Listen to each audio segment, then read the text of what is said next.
साहब, दादा, चले दादा सही, जनरल जिया साहब का टाइम। आप हमारे बच्चों को ये बता रहे हैं कि जिस डिक्टेटर ने आके एक इलेक्टेड प्राइम मिनिस्टर को फांसी लटकाई, जिसके लिए सिंध हाई कोर्ट ने माफी मांगी, जुडिशियल मर्डर कहा जाता है, जिस जनरल ने आके हमें अफगान वॉर में धकेला, हमारी सोशल फैब्रिक को तबाह किया, जिस जनरल ने आके हमारे मुल्क में माशरे में तफरीक पैदा की, वो जिना का पाकिस्तान और जिया का पाकिस्तान जमीन आसमान का फर्क था। और फिर वो डिक्टेटर जिसने आके हमारी स्टूडेंट यूनियंस, ये जवानों की बातें करते हैं। नौजवानों की सियासत पे किसने पहरे लगाए, किसके वक्त में हुआ? पॉलिटिकल पार्टीज को आप जनरल जिया के वक्त में होते तो हम देखते पाकिस्तान तरीके इंसाफ कैसे पनपती। वैसे वहां उस वक्त पनप भी लेती, लेकिन सियासी पार्टीज को इजाजत नहीं थी। और जो दूध और शहद की नहरें आप कह रहे हैं ना, उसका आज तक हम तावान अदा कर रहे हैं। उस अफगान वॉर का, एक पराई जंग में अपने जमीन, उनकी जमीन, एक फसाद के अंदर हमने अपनी पूरी लोगों को धकेला। मैं इस बात की गवाह हूं। हम स्कूल में होते थे, मैं क्लास 7th में थी, सामने पीआईए की बिल्डिंग में बम धमाके होते थे। हमने देखे हैं, अपनी आंखों से देखे हैं लाशें उठाती हुई। हम वो उन बच्चों में से हैं कि हम ऐसे पले बड़े हैं कि बम धमाके रोज होते थे। कौन लेके आया? ये जनरल जिया की सौगात थी।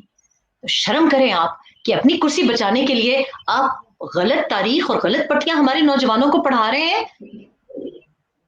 ये इतनी बिल्कुल खतरनाक बात है, ये इतनी खतरनाक बात है। हमारे तो जो थोड़ी बहुत हमने स्ट्रगल की है, वो जिया के जाने के बाद हुई, 1988 के बाद हुई। वो हादसा ना बिल्कुल होता तो उसके बाद हमने देखा मोहतरमा बेनजीर भुट्टो को, हमने उसके बाद देखा मियां नवाज शरीफ की जिद्दोजहद, हमने उसके बाद देखी। और आप बात करते हैं, मतलब जुनेजो जैसा शख्स, मोहम्मद जुनेजो जैसा शख्स, उसको नहीं टॉलरेट करता था डिक्टेटर। हालांकि उनके वक्त में एक्चुअली जुनेजो साहब की लोग बड़ी तारीफ करते हैं। आपने देखा किस तरह से मुंजमद करके लोगों को रखा हुआ था। और आज ही टीवी पे बैठ के हमें कहेगा कि 1985 से पहले तो दूध और शहद की नहरें जैसी आज दूध और शहद की नहरें बह रही हैं। मतलब जरा शर्म में निगाह ले आए, निगाह में शर्म ले आए।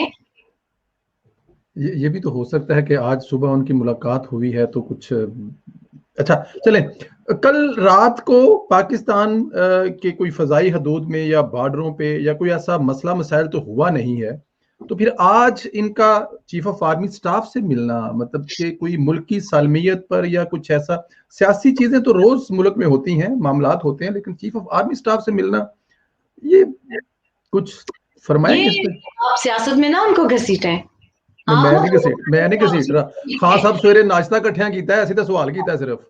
नहीं नहीं, वो देखिए, वो कोरोना में कहा गया है कि कोरोना से बचने के लिए धूप लगाना जरूरी है, ओके। विटामिन डी के लिए मिलते हैं। आप गलत गलत ये सियासत के साथ इसको ना जोड़ें। इसको बिल्कुल, इसको कोई सियासी रंग ना दें। अगर जनरल बाजवा साहब और DGISI साहब हर ऐसे किसी मौके पे पहुंच जाते हैं तो वो महज हसीन इत्तेफाक है। वो सिर्फ धूप सेकने के लिए जाते हैं, वो विटामिन डी के लिए जाते हैं, सनलाइट के लिए जाते हैं कि कहीं कोरोना ना हो जाए। कहीं कोरोना ना हो जाए। पहले बॉडी लैंग्वेज पे आपने जो थोड़े बहुत क्लिप देखे हैं, बॉडी लैंग्वेज कैसी थी खान साहब? आप तो बेहतर बता सकते हैं कि गुस्से में थे, मायूस थे, मतलब क्या था कुछ ये एग्जिट स्ट्रेटजी है, इसको कहते हैं एग्जिट प्लान। इसको एग्जिट प्लान कहते हैं। देखिए बात यह है कि उसमें एक और, जो मैं क्या कहूँ, मुझे तो समझ नहीं आती इस बात पे, इंसान रोए कि हंसे। हमें सिखा रहे थे कि रुपए की कदर जब गिरती है तो डॉलर बढ़ता है, डॉलर बढ़ता है तो दालें महंगी होती हैं, दालें महंगी होती हैं तो गरीब का गुजारा नहीं होता। और ये नवाज शरीफ और जरदारी और PMLN और PDM की मिली जुली साजिश थी, जिसकी वजह से डॉलर।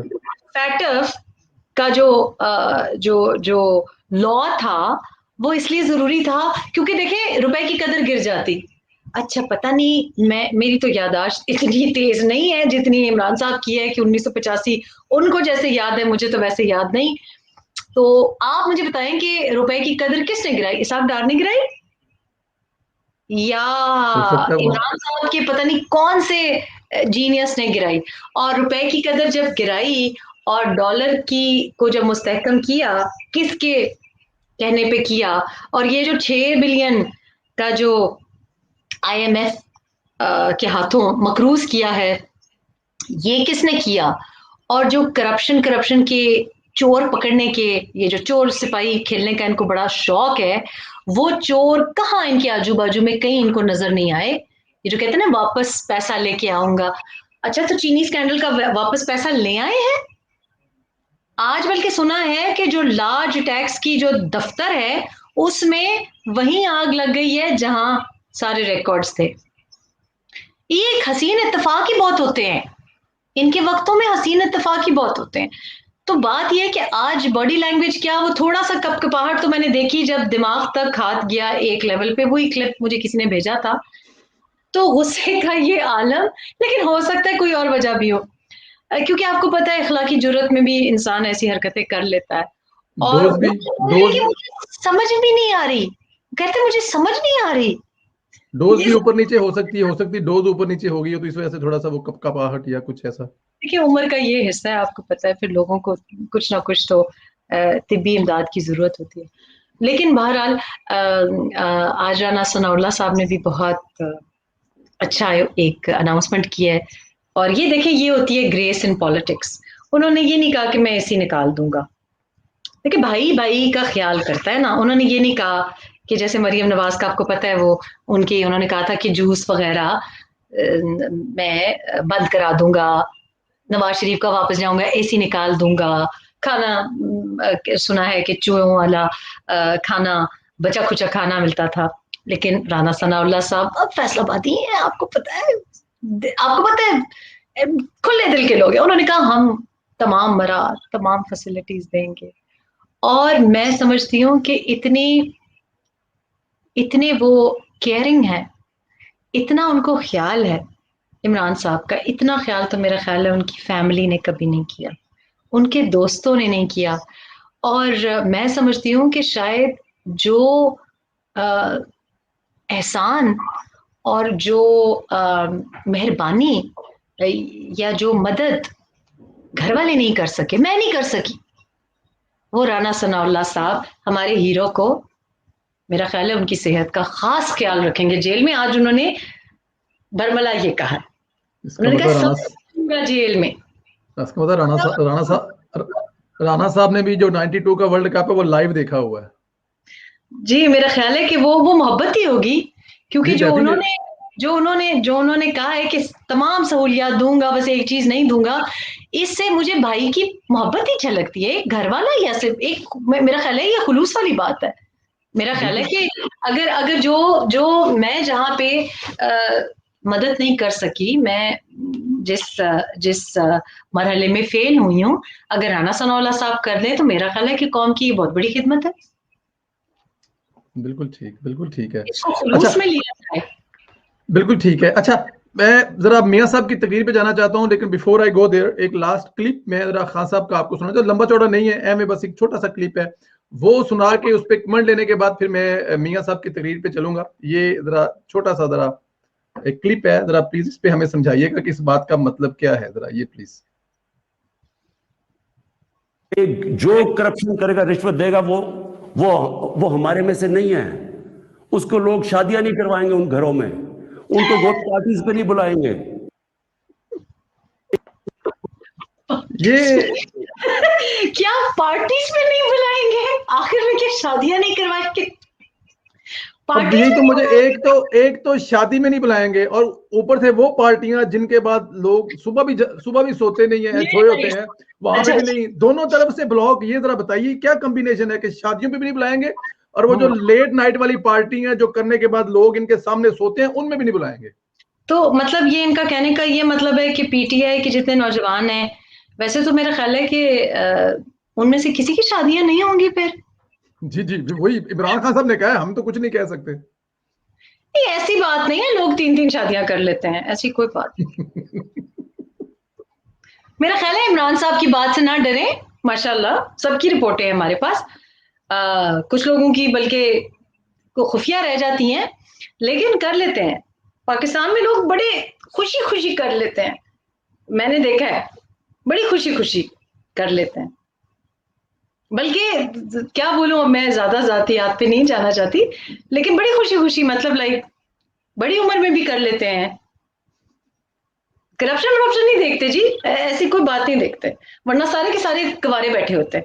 और ये जो कह रहे हैं कि हम में से नहीं है, मुझे बेसिकली ये जो करप्शन वरप्शन वाली बात है ना, अगर लोग म्यूट पे इनको सुन रहे हैं, बात ये कि करप्शन का जो नारा, ये जो मंजन है ना, ये बड़ा फ्लॉप हो गया। अच्छा चलो मुझे भाई करप्शन होती जी तो मुझे बताए ना कि जिन लोगों को आपने साथ अपने बिठाया हुआ है, जिनसे आप एतमाद का वोट लेने जा रहे हैं, वो सारे के सारे, यानी कि वो सारे, मतलब जो देखें जो करप्ट नहीं है, उनकी तो सेनेट की लिस्ट इनकी देखें जरा, इनकी केपी की सेनेट की लिस्ट देखें, इनकी जी सेनेट की लिस्ट देखें, पीटीआई के मेंबरान देखें, क्या बातें कर रहे हैं ये। तो ये बात नहीं है, ये nobody buys this anymore, ये कोई भी ये बात मानने को अब तैयार ही नहीं है कि इमरान साहब करप्शन खत्म करने की कोई भी नीयत रखते थे। अगर नीयत रखते थे तो उन्होंने किया तो कुछ भी नहीं।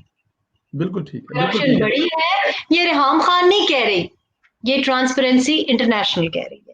बिल्कुल ठीक 2019 और 2019 की रिपोर्ट कह रही है, 2020 की रिपोर्ट कह रही है।